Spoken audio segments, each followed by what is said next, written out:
Do you like engine carnage and have no mechanical sympathy? Then this video just might be for you. Or maybe you're a Coyote lover and you hate LS's? This might be the video for you. We've got a lot of LS engine carnage in today's video, so why don't we just jump into it and see why I have the engine torn out of my LS swap bug. Hey guys, Past Duncan out here. Get ready to pull the new engine for the bug out with an excavator because that's what I do for a living, so why not?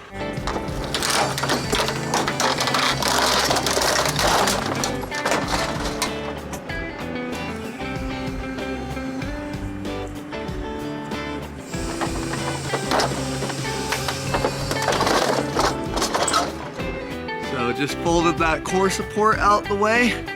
Now we got our beautiful LS ready to come out. So let me yank that thing out.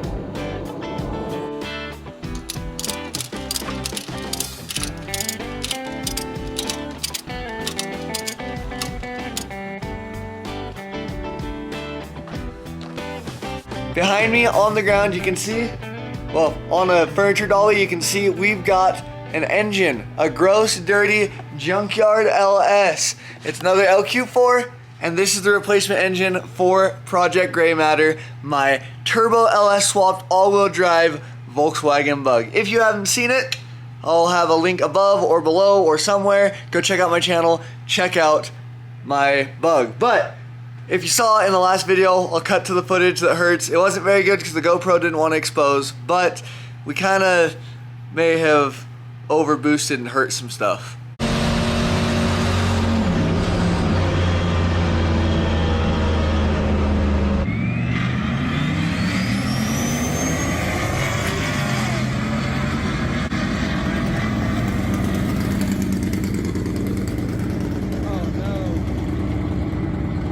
So that definitely hurt the heart a little bit, hurting that engine, but it's not a big deal. I'm sure I just broke a few ringlands like I have in the past.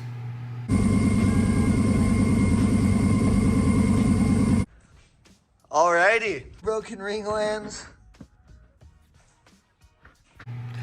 Not a big deal. So instead of putting some used pistons and rods in there like I did before, I don't want to mess with measuring my bearings and ordering bearings because I just threw some used pistons and rods in there last time and got lucky, but I have a spare engine. So what we're gonna do is what we should have done from the get-go like 4 years ago. We're gonna pull this engine down, pull it apart, and we're going to gap the rings.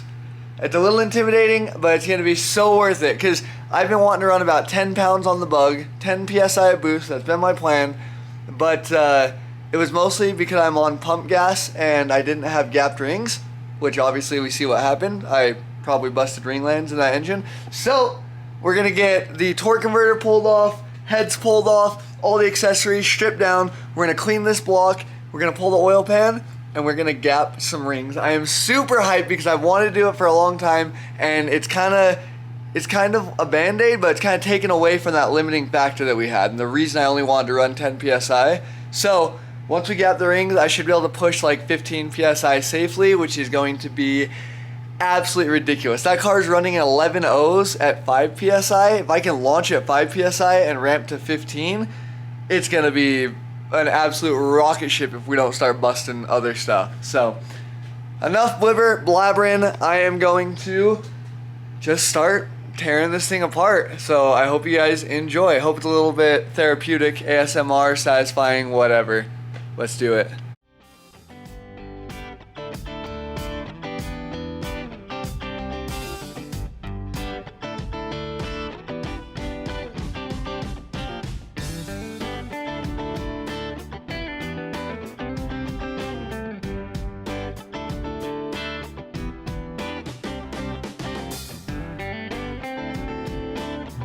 I am in no way or shape complaining, but dang, this is clean, like uncomfortably clean. Like I don't think I've ever pulled the valve covers on an LS and had it be this clean. Even my wife's LS3 Camaro that had just had the top end done like 50,000 miles ago wasn't this clean. Like ridiculous. The intake runners are super clean. They got some trash in them from, you know, pulling the intake off. But those are super clean, which I attributed it to being a natural gas truck, so it would clean the intake runners, could spray propane in there, obviously.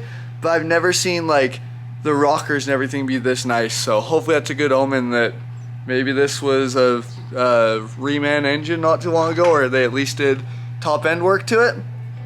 I'm happy. Let's get these heads off.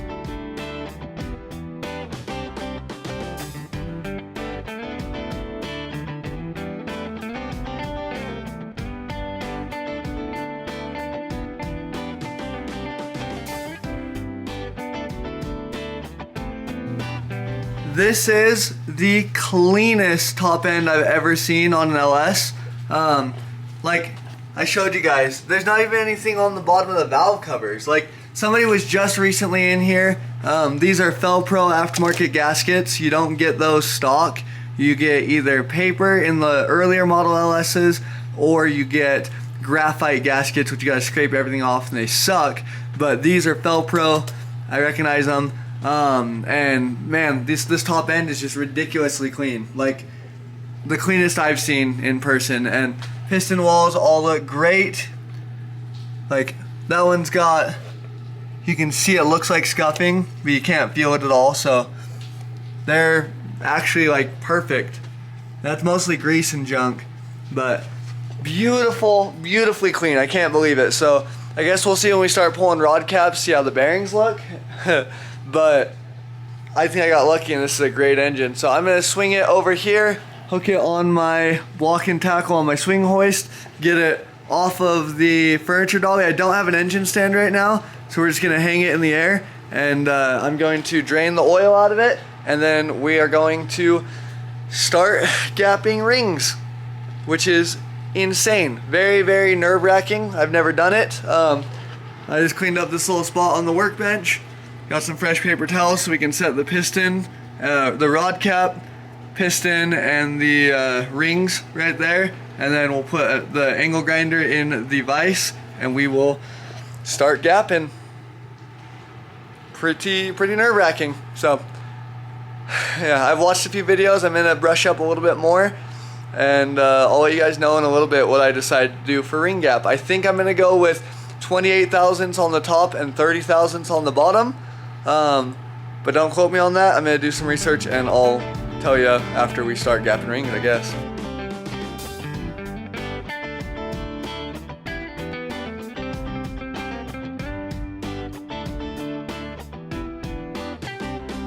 Well, you boys remember how confident I was in the last clip that this was a great engine?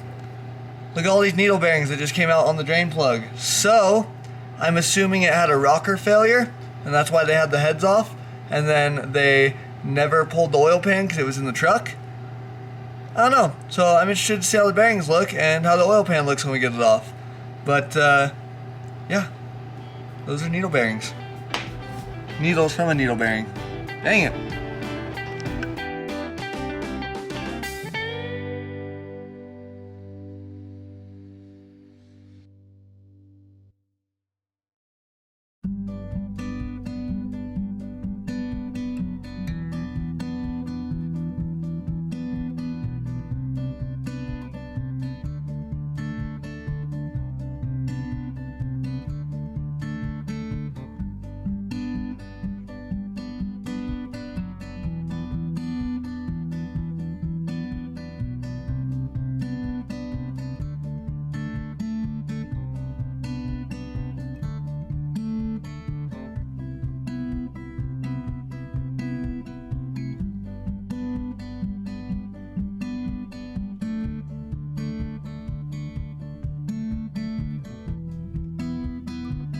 So we're sitting at 24 thousandths on this top compression ring on cylinder number 1. Let me put the bottom compression ring in and see what it reads.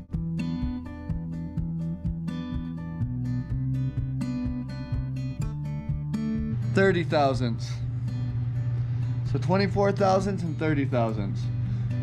We're gonna gap everything to, I'm trying to decide if I should go 28 thousandths and 30 thousandths or 30 and 32 thousandths.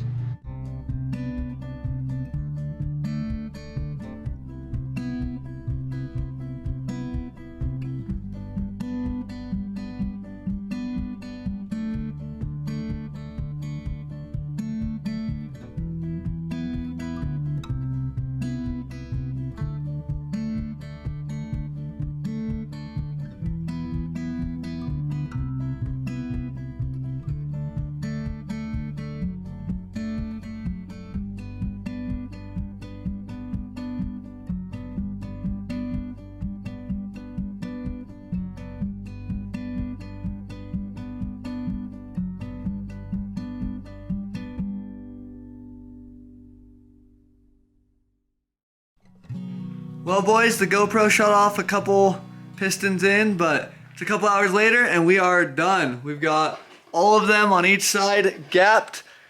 I ended up going with, don't bite my head off, I went with 30 thousandths on the first compression ring and 32 thousandths on the second compression ring. Okay, it's all personal preference. So if you wouldn't have done that, cool. I read a lot of LS1 Tech and Sloppy Mechanics private page and a lot of, watched, a bunch of videos, and you can kind of get away with a lot, and there's a lot of different things you can do. I decided to go 30 and 32 because I'm on pump gas. I don't care if I have some blow by, a little low compression, whatever. Other people like 28 and 30. Some people say 26 and 28. Some people say 30-30. It just depends. So I chose 30 and 32. And I'm happy with it. I think it's going to be way, way happier. So, got that done. I'm going to go grab some food and I'll come back and we'll get the oil pan stuff back on there. I'm probably going to end up cleaning this whole mess up and pulling the bug in and maybe start tearing it apart tonight. We'll see. But I just need to get that long block out so I can put everything onto this short block and then drop it back in. I am cleaning and painting this, don't worry. I'm going to clean and paint it. We'll see what I end up painting it. I've got a few ideas, but it will be loud and obnoxious, don't worry. So, see you guys after dinner.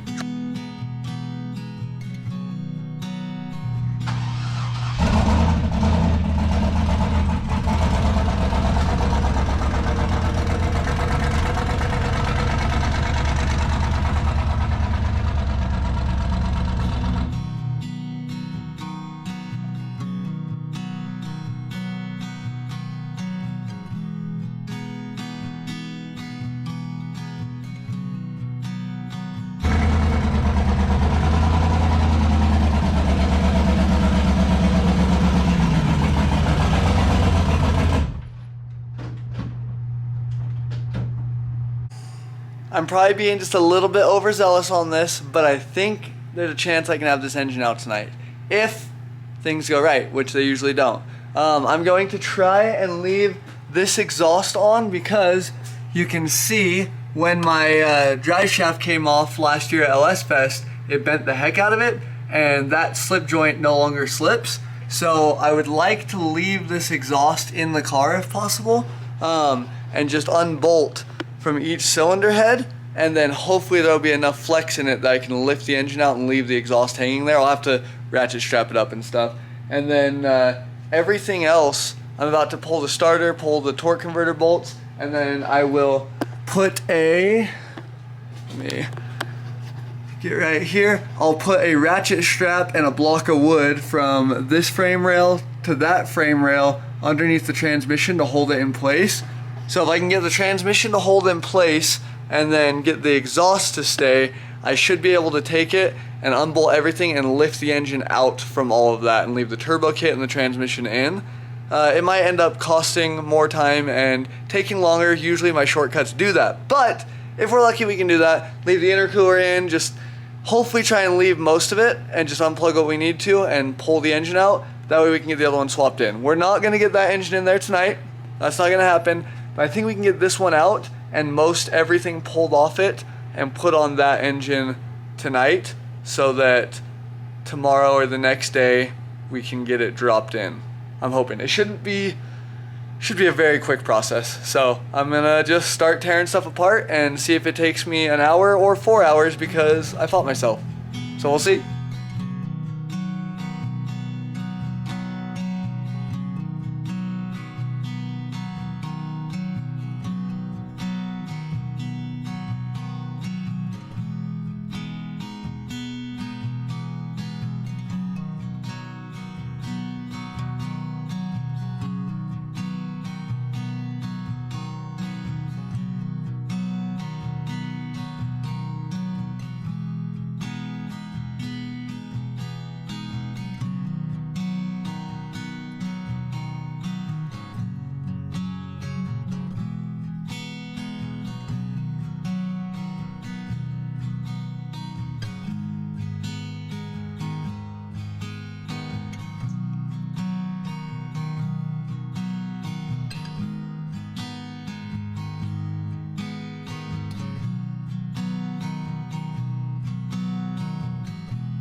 Alrighty, so I didn't show you, but when I pulled the spark plugs out, cylinders 3 and 5, the spark plugs were completely mashed, so I'm expecting some carnage. We'll see. Do you want to... I hate water.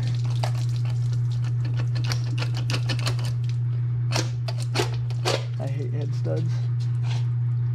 Oh, cylinder 1 has, and cylinder 2 have busted top ring lands. Wow, like majorly busted. Here, can you magnet those? Can you magnet the washers out? Yeah, right now. Yeah. Alrighty, so what's in cylinder number 1? There is no top ring land right there anymore. Cylinder number 2, the ring is over the top of the piston right there. And then these are pistons I replaced a year and a half ago. They're all good, but it could be inner ring lands. They're busted because that's what busted last time on these 2 cylinders. So yeah, busted those guys, and then we're gonna pull the other head and see if there's any visible damage. I don't think I'll be pulling pistons out anytime soon. I've got a lot to do, and I just need to prep the other engine. But at some point, we'll get to completely pulling all the rods and pistons out and seeing if we broke center ring lands. Because last time, this is what we broke. You can see we broke the ring land right in the middle. So the top looked perfectly fine, but we broke the ring lands in the middle. So I don't know how many pistons are still in the block that we broke the center ring lands. Be hilarious if we broke every single cylinder. We didn't because it was running. I drove it in here on like 2 cylinders, so heck yeah. All right, well, we're gonna get this torn down, and then I'm gonna start throwing all this junk. I need to play around with this. There's slag on the head, like quite a bit of slag. So I'll need to look through with a flashlight and see if the valves are still shutting and stuff, because these are 799 heads off the aluminum 5.3 and they bump my compression up. So I really wanted to use my heads, and they already have my valve springs in there, and I don't want to have to swap valve springs too. But if the valves aren't sealing, then we're definitely just going to throw the 317s back on that engine. So either way, it's a negligible difference. It's not going to make a difference for me, but it would save me time to not swap my valve springs over.